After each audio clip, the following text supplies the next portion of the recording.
confusion dans l'air à propos du CST, illégal, rappelons-le, d'après la justice namuroise depuis la semaine dernière. Mais la Wallonie continue d'appliquer ce Covid Safe Ticket et des astreintes pourront tomber dès demain. Explication avec Hicham Boukrouf, Fred Varlet et Thomas Dechamps.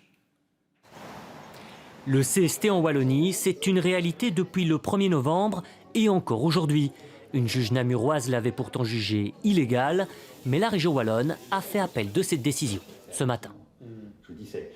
Cette décision qui est, je le répète, isolée, qui est très peu argumentée, qui est très lacunaire dans sa motivation, part d'un principe qui est totalement inconcevable en droit belge, c'est que n'importe quel juge peut suspendre une loi ou un accord de coopération. Et donc ça va être le premier objet du débat.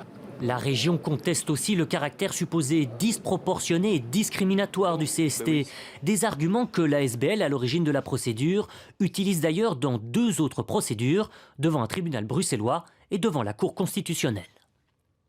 Les objectifs sont différents.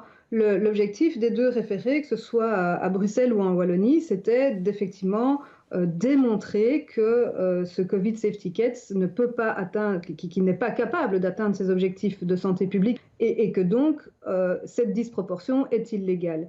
L'action au niveau de la Cour constitutionnelle demande la suspension, ce qu'on ne pouvait pas obtenir au niveau des référés. Seule cette dernière procédure devant la Cour constitutionnelle serait donc susceptible de faire lever l'obligation du CST. En attendant, côté wallon, la région a bien été condamnée à payer 5 000 € par jour à partir de ce mercredi si le CST n'était pas retiré ou modifié. Mais cet argent ne sera pas libéré immédiatement.